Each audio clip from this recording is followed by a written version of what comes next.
Hello, good evening, and welcome to Equipped Live for July. Just time is flying by. It seems like we were just here together. My name is Jackie. I'm here to walk us through the next 15 or so minutes on Equipped Live. We're going to get Greg Winter on in just a moment, and we're going to talk about why would we want to continually grow the IFMC? And for those who aren't aware, IFMC is Interdependent Free Market Consortium.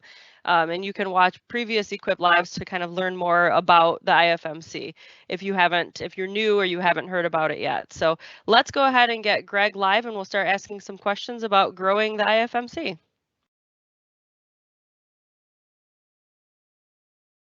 Hello, Greg, and thanks again for joining us. Hello, Jack. So we are going. Hello, Jackie. Hello, everyone. Yeah, like I said in the introduction, we are going to talk about why we want to grow the IFMC. But first, as we like to start with some definitions, what does that mean? Are we talking about growing number of people who work within the IFMC? Are we talking about annual sale numbers? How do you define what it means to grow the IFMC? Well, we typically focus on profitable order growth, and order growth is different than sales growth because we're measuring the amount of purchase orders that are coming in. And so we like that because it's an early indicator of the work that's going to need to be done. And so if you think about it, when you get a purchase order, that indicates then what work needs to be done in the office to prepare for the bills of material, the drawings, etc. It forewarns the shop of what they need to do to produce the work, and that eventually leads to sales. So to get more orders, we need more customers, more salespeople, more estimators, more engineers, operations, engineering, or manufacturing, etc. And that leads then to more square feet of space, more machines, more forklifts, more sales, more collections effort. So that's really, those are all things that could be measured and do get measured. But we tend to focus on the order growth because it is an early indicator. Okay, and I saw our attending number kind of jumped up after we started, so I just want to reiterate order number when I asked the question is kind of define what growth means, and that was Greg's answer. So for those of you that just jumped on, that's kind of the baseline of where we're starting. And I know this seems like maybe a common sense question, my next one, but what alternatives exist to choosing to grow? Because you don't have to choose to grow as a business or organization. So what are the alternatives? The only real alternative to growing would be not growing or shrinking in size. And it turns out there is a term for that. That's called degrowth. The status quo or staying right where you're at as a practical matter really isn't realistic because in the environment, in the economy, you've always got either inflation or deflation happening. You've got natural life cycles happening with individuals, so the stakeholders, with organizations, with products. Those products tend to increase productivity of the employees. And so you've got so many different things changing that while you can measure all of those, they're all going to be growing at somewhat different or changing at different paces. And so status quo is really not a realistic option. So it kind of boils down to either you grow or you shrink. Okay, so why not choose something other than growth, especially when there's certain factors like, I know it sounds silly, like, well, why wouldn't you want to grow? But some people do choose that for themselves or their organizations. So for the IFMC, especially when it comes to finding people right now, it's so difficult. And you just mentioned it a second ago that order growth leads to the need for more engineers and more workers at all levels of the organizations. Why would you choose growth? And why does the IFMC choose growth? Mm-hmm. Well, that can be a complicated question. I think it's the way most humans are wired, and typically humans tend to do more of what works and less of what doesn't work, or they do more of what they enjoy and less of what's painful. And so growth is just kind of universally favored over degrowth. And there are some groups, though, that do favor degrowth. But if you look at worldwide or you look globally, there are no countries that have widely adopted degrowth. And of course, again, this is what you referred to. I mean, it seems kind of obvious, but if you're going to degrow something, that means you need to start with something that actually has some volume, some size. And so, somehow you acquired something that had a size. And now if you've acquired it, if it's working, why would you want less of that? Certainly if it's not working, you'd like to degrow it or shrink it. If you're completely effective at degrowing something, you have zero. And that's just not the way most people think, and if you look at Maslow's hierarchy of needs, which that's pretty widely accepted as an explanation of how human beings think and work, you're always striving for that next level up on Maslow's hierarchy. And, degrowth defies Mother Nature. If you look at just kind of natural life cycles, you start on the farm with seed, and that seed sprouts and grows. And if you don't do anything with it, it decays and it dies. And that's just kind of a natural process. Certainly a good question is, well, what is the right rate of growth? And so if status quo is not practical and you have something that's working, what rate would you like to see it grow at? There's any number of arguments for how to do that, but our default starting point, and we've chosen different rates for different business units, but our default tends to be to grow at what's called a golden ratio or Fibonacci growth. And the golden ratio is a ratio, and actually Fibonacci is very, very similar, very well aligned. In nature, tree branches on many trees grow at that rate. Leaves tend to grow in that ratio or that rate. Sunflower seeds, pine cones, spiral seashells are growing in that pattern or that ratio. And so that just seems like if it's good enough for Mother Nature, it probably is good enough for the IFMC. Yeah, I mean, that makes a lot of sense. Is the number still around 35% growth for many of the IFMC businesses? Yes, yeah. It turns out with Fibonacci growth is simply adding up the two previous numbers. So, let's just pick some numbers here, and let's say the first year you have $100,000 in orders.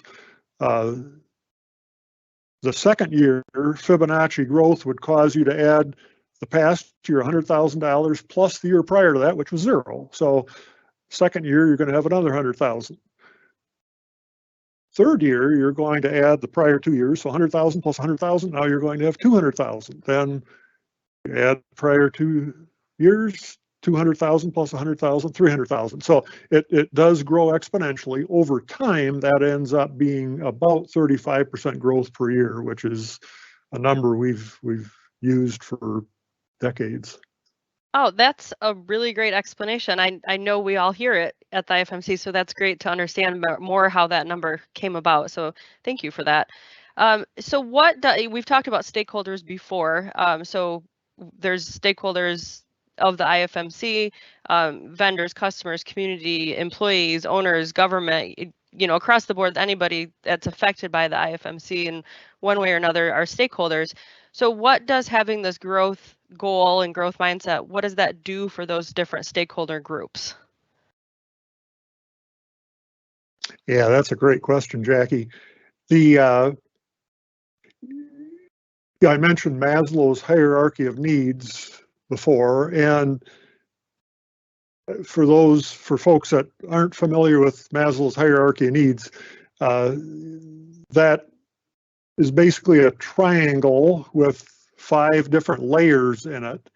And at the base of that triangle, you've got physiological needs. So water, food, physiological needs that every human needs in order to live.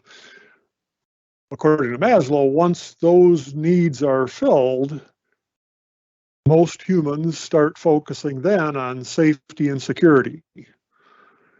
And when their safety and security is satisfied, then they start thinking about social needs, loving, belongingness, that sort of thing.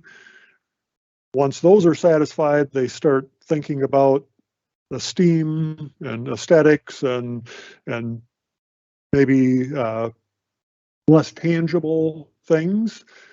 And then the final is called self-actualization. But humans move up and down in Maslow's hierarchy. And so if you, as an example, if the air gets removed from the room and you can't breathe, you might be self-actualized, but you're dropping right down to the physiological needs so that you can breathe. And so that tends to explain how humans think, behave, etc. So all of the stakeholders, most of the stakeholders are operating within Maslow's hierarchy of needs. And they're all at different spots at different times. But if you look at customers, and this kind of becomes a chicken or egg type of scenario, but the customers tend to be seeking some sort of alternative, some sort of product or service that works better than the alternative products or services. And if you do a really good job of providing something that works better than the alternatives, the customers will buy more. And so growth that's driven by customer demand is really an indication that you're doing a lot of the right things. And so that, the customers tend to benefit from the growth because the supplier is striving to offer some sort of superior alternative to that customer. And that typically results in recurring orders, and so you end up with growth. If we look at employees, and again, this is pretty universal, but I'll say most people end up learning at least one little thing every day. And so they're advancing, they're learning, they're growing in their capabilities every day. And so if the organization is trying to maintain status quo, then where do they go? So the organization really needs to grow in order to enable folks to grow into those opportunities, those jobs. And if you have a growing organization, you end up with some complete pathways where people can not only climb Maslow's hierarchy of needs, but can grow in multiple different directions. And there's always a demand for, well, more often there's a demand for the skills, the competencies that they develop. Owners, of course, are interested in an increasing return on their investment. Vendors are interested in sales growth. The community is if you look at it from an economic development perspective, most communities are looking for stage 2 companies, and stage 2 companies tend to be the high growth companies. And why are communities interested in that? Well, if you look at most companies never make it to 100 years of age. And that's, so there's kind of a natural life cycle for companies, just like there are for individuals.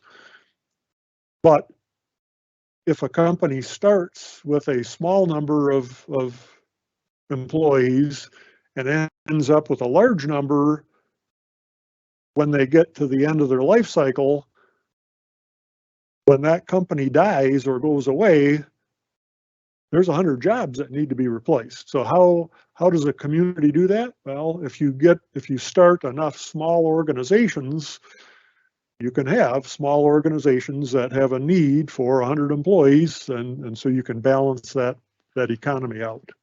So I mean, that's kind of actually maybe a more lengthy answer to all the stakeholders than you really wanted, but. Well, no, but I think that's actually one of the most important parts to this particular topic, is how does the focus on growth affect the stakeholders, and it's all in very positive ways. So I think that is really important that we talked about that. Well, that does bring us to, the time goes by so fast whenever we do these. It does bring us to the end of our time. Is there anything else on this topic that you wanted to share that we didn't get to? Well, the only thing that I would say is I like the golden ratio, which is like Fibonacci growth, or the 35%. And so I like the golden ratio, but I also like the golden rule. And of course, the golden rule is treat others as you want to be treated. So I would say, remember those things, work in sync with Mother Nature, not against her. So we need to work at Mother Nature's pace on her timetable. And I think if we do that, that probably means we're going to continue to grow and continue to prosper. Yeah, absolutely. Well, thank you so much for your time. We are after time like usual. So thanks again, Greg. We'll have another announcement for everybody who's listening right now. We'll have an announcement come through an email for the August Equipped Live, a topic and date and time and all the information. So Greg, thanks again. Enjoy the rest of your evening. Thank you.